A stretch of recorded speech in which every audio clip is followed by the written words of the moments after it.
Takže ahoj, já tě moc vítám na mém YouTube kanálu, nebo tě vítám zpět.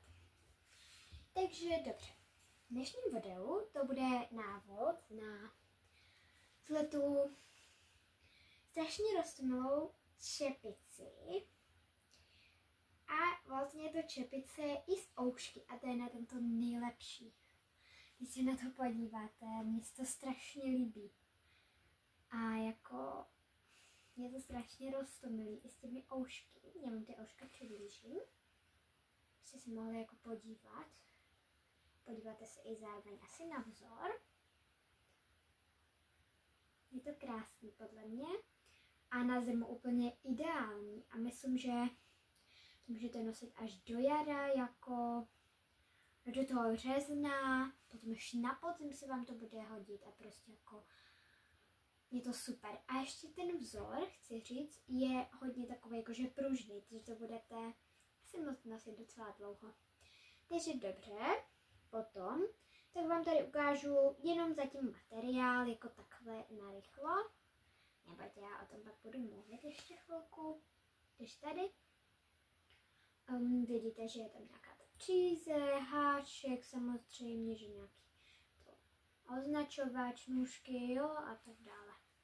Takže dobře, já vám ještě ukážu tu přízi, kterou má paní. Ona má takovou tu nějakou bonus, se nějak jmenuje. Takhle. Ona teda používá jedno klubko. Potom se tady můžete ještě podívat na tu její přízi. Tady. A teda myslím, že jsem o čepici řekla docela dost. Takže dobře, tohle bude zatím první část. Takže já, možná už poznáte tady, když vám ukážu. Asi pochopíte, jakou myslím, ale já ještě teda ukážu.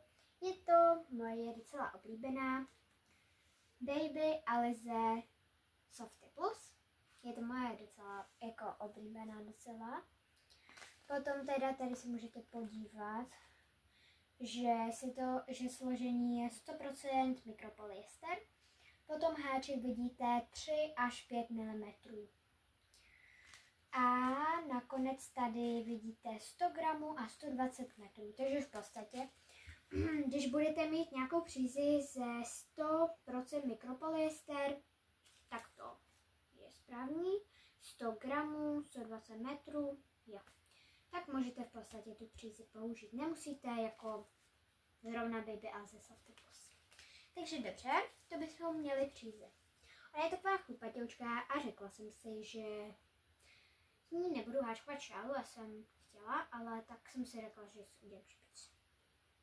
Že jsem to chtěla natočit i na návod. Takže dobře, to bychom měli přízi. Pravděpodobně použiju klubko a půl až 2 klubka. Radši kupte 2, než jenom jednu.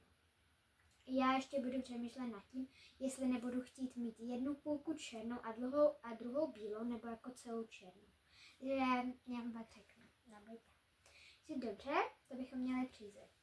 Háček bude 4. Jako 3 až 5, tak jsem si vybrala 4. Takže dobře.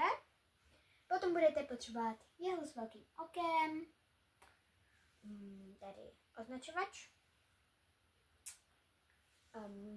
nůžky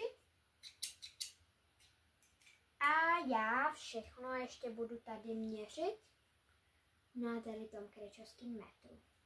Jenom jak si předem říct, tak vlastně metr má, že jo, tady má palce, to je v podstatě asi americká nebo anglická míra, britská jakože, teď nevím, ale je to prostě inches. A tady, když to otočíte, tak tady na téhle máte vlastně ty centimetry. Já to jinak budu měřit v centimetry. Takže tak, dobře, takže klubko a půl nebo 2, jo? Takže dobře, jdem na to. Ještě jenom řeknu, odkud začneme. A začneme řetízkem. Budeme dělat dlouhé sloupky, všechno se naučíme, nebojte, všechno vysvětlím. A teda začneme tady. Vlastně čepice má svoji určitou výšku a svoji určitou šířku. My začneme tady tou výškou. Udějte si řetízek, jak chcete, aby byla čepice vysoká. Radši trošku víc, než mít hodně málo. Takže, dobře, jdeme na to. Tady mám 4, kdyby se ještě někdo chtěl podívat zblízka. Tady to už je nějaká americká míra. Takže tady. Takže dobře, jdeme na to. Začneme tím, že si uděláme tady ten počáteční uzel, prostě uzlík. A dáme tam háček.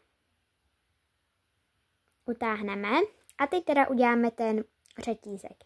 Já udělám řetízek 40 řetízkových ok. Takže 1, 2, 3, 4, 40. Dobře, takže já jich mám teda 40. Takhle. A já vám teda jdu změřit, kolik je to centimetrů. Jinak nebudu to měřit natažený, ale prostě takhle volný. Takže 28 centimetrů. Takže dobře, jelikož budeme dělat dlouhé sloupky, tak si uděláme teď 2 řetízková oka. Takže 1 a 2. Tady teda mám ty 2 a tady je můj třetí. 1, 2, tohle je můj třetí. Takže teď vlastně nahodíme, píchneme, máme teď na háčku 3, nabereme, přes ten 1, máme na háčku 3, nabereme, přes první, druhý, máme na háčku 2, nabereme a přes 2. To je teda dlouhý sloupek. Teď to uděláme takhle do každého očka.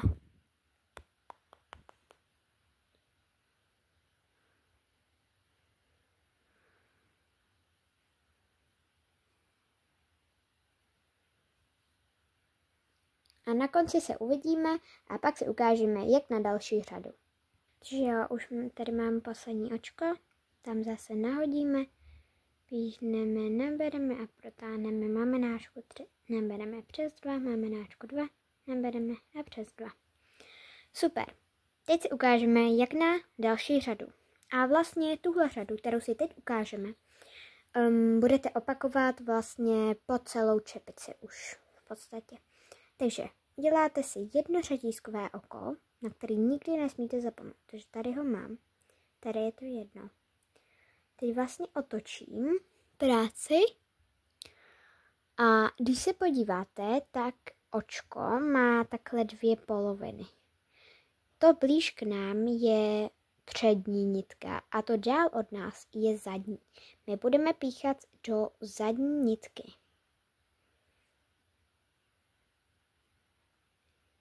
To je tady. Když se takhle podíváte na očko, tak je to tady, vzadu, dál od nás. Jo? A teda nahodíme, ne do toho očka, až do dalšího. Nebereme. Píchneme do zadního očka. Do zadního. Nabereme. Protáhneme. Máme na háčku 3. Nabereme přes 2. Máme na háčku 2. Nabereme a přes 2. Takhle to zopakujete vlastně celou řadu. Vždycky nezapomínejte, že musíte do té zadní nitky, protože ono se pak vytváří takový krásný vzor. Že vlastně, když to dáte za zadní, tak to potom bude takhle, jakože takhle to bude takhle, víte, odstoupilý od sebe. To vypadá strašně krásně na čepicích. Je můj jako fakt oblíbený vzor, můžu říct. A takhle to vlastně opakujete po celou řadu. A potom zase vlastně děláte, až budeme na konci, tak zase, až budete na konci, tak zase vlastně uděláte jedno řetízkové oko a budete furt takhle opakovat za zadní nitku. Jako když to uděláte zapření, tak si vlastně zničíte celý výtvor, takže jako musíte se na to zkrátka dávat pozor. Takže dobře, to je teda ten vzorek, vidíte? Tady vlastně, že to trošku odstupí. No, možná to uvidíte na tom svým lépe. Tak a to je teda ten vzor čepice. A teda tohle byla první část, takže